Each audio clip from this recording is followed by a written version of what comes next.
Performance Day, when Republicans line up on the talk shows to defend whatever disaster Trump caused that week. They polish their lies, memorize the talking points, and go out to pretend everything's fine, while the country burns. But this time J.D. Vance didn't just fumble. He completely melted down. He walked into the studio full of confidence, ready to prove his loyalty to Trump. What he didn't realize was that this interview would expose not only his hypocrisy, but also the deep cracks in the regime he serves. The segment started predictably enough. On Meet the Press host, Kristen Welker, asked him about the government shutdown, and she played an old clip of Trump attacking Barack Obama for letting the government close, saying it would be a tremendously negative mark on the president. I do want to turn to the big news here back at home, the ongoing government shutdown. I want to play you a little bit of what President Trump had to say about shutdowns past when Barack Obama was president. Take a look.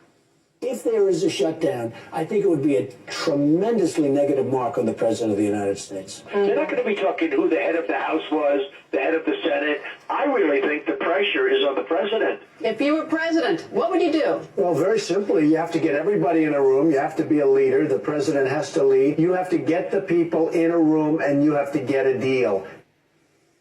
Mr. Vice President, by President Trump's own calculus, the pressure is on him to get everyone into a room and get a deal, is it not? Well, Kristen, I wouldn't focus on the political pressure to get a deal. We really don't care what the poll numbers say. But what about what President Trump said? What's good for the What about what American people. Mr. Trump said, his own words? Well, Kristen, the president was talking back then when Barack Obama was president about the political realities. We are focused now on the governing realities because we're in power and we're trying to make the American people's government work for the American people, despite the fact that Chuck Schumer and the Democrats have shut down the government. It was a perfect setup, because now Trump is the one responsible for a shutdown, and his own words condemned him. But Vance wasn't ready to face that. He danced around the question, muttering about governing realities and Democrats' fault. He tried to reframe the question, pretending it wasn't about Trump's hypocrisy, but about the left sabotaging America. His tone grew defensive, his voice stiff. He could feel the trap tightening because he knew every word Trump said years ago now comes back to haunt them. But that was just the warm-up.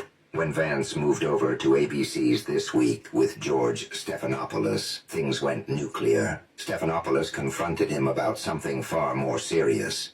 A corruption scandal involving Tom Homan, a top White House border official. The FBI had surveillance tapes from September 2024, allegedly showing Homan accepting $50,000 in cash. Borders czar Tom Homan was recorded on an FBI surveillance tape in September 2024, accepting $50,000 in cash.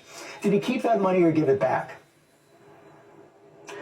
George, you've covered the story ad nauseum. Tom Homan did not take a bribe. It's a ridiculous smear. And the reason you guys are going after Tom Homan so aggressively is because he's doing the job of enforcing the law. I think it's really preposterous. I know Tom. I think that he's a good man. He gets death threats. He gets attacked. He gets constantly threatened by people because he has the audacity to want to enforce the country's immigration laws. I think that it would be a much more interesting story about why is it that Tom Homan, who is simply enforcing Americans' immigration laws, is getting constantly harassed and threatened to the point of death threats. That's a much more interesting question that I think journalists should focus on. We can agree to disagree on that. A simple question followed. Did he take the money or not? That was it. A direct question, one any honest official could answer in 5 seconds. But J.D. Vance froze. His face tightened. His body stiffened. His voice cracked.